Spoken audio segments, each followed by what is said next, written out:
The film which you are about to see is an account of the tragedy which befell a pair of college students in Alabama.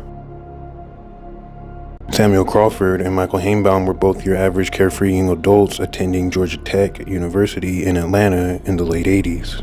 Samuel, a 20-year-old junior majoring in electrical engineering and a member of the Zeta Beta Tau fraternity, and Michael, also a 20-year-old junior who wanted to get out of his comfort zone more and make new friends.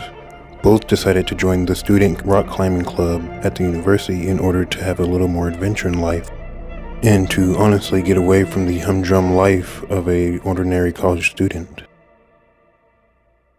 So on the fateful day of June 10th, 1984, Michael, Samuel, and 10 other students decided it would be a great idea to make the 2.5-hour drive to an actually rather difficult system, known simply as the Valhalla Cave Preserve, which is located only 15 minutes west of Birmingham, Alabama. The cave itself is one of Alabama's many amazing pit caves. With a 227-foot or 69-meter entrance pitch, with the entire system stretching about a mile or 1.6 kilometers into the earth.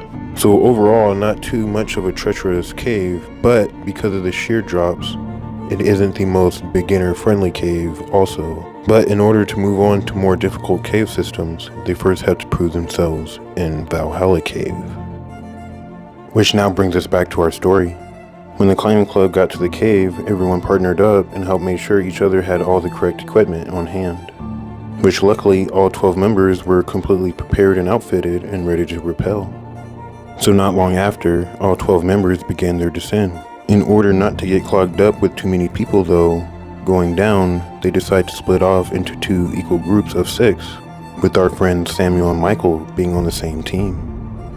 As they all made their way down the cave, everything was going according to plan, and each group was able to rappel down slowly and controlled. Everyone on the trip even got to enjoy all the sights that the cave had to offer, on their slow, controlled descent into the black void.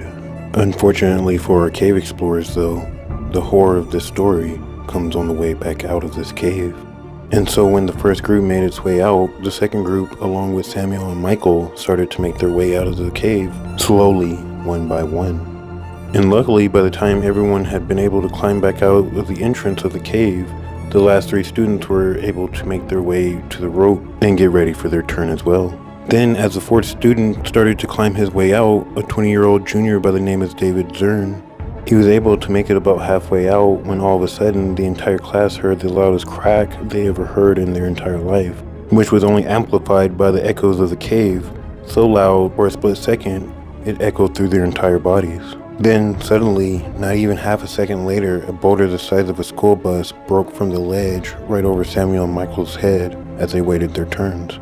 And this rock easily weighed over 100 to 200 tons, or 90,718 to 181,436 kilograms instantly and without warning, landing directly on top of Samuel and Michael, crushing them instantly. All the while, the club members could do nothing to help as they all watched in absolute horror, the surreal moment catching them all by surprise. Then, after what actually happened hit them, the instructor then raced to the car with a couple of students and raced to the nearest town for help, which luckily for them was only 5 minutes away in surrounding Jackson County. Then, once they were able to call the local sheriff's department for help, the police were able to gather a recovery team headed by a man named Larry Caldwell. And with the cave system so close, luckily the recovery team was able to arrive in less than 20 minutes of being called. Once they got there, they quickly descended down, though not to rescue the 2 young men, as the 2 were likely killed instantly as they were crushed, but rather likely to see what may have actually caused such a tragic event. Was it negligence? Or perhaps even manslaughter or murder? Well, no, actually. According to Larry Caldwell, years of erosion, along with thousands of cave wall climbers, contributed to the massive boulder falling from the cave wall, in what could have been a scene almost straight out of the Final Destination movie franchise. Later, after the boys were slowly extracted out of the cave system itself was later closed, but only for a very short time in order to make sure that it was still safe for future spelunkers. Unfortunately though, these would not be the last deaths at the Valhalla Cave system, and in fact, would just be the beginning of many deaths here at Valhalla.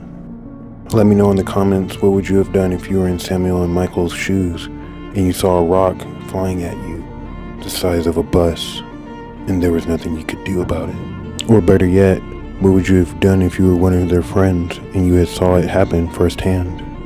And once again, thank you for watching, and don't forget to hit the like and subscribe buttons and turn on the notification bells for more content in the future. Goodbye for now.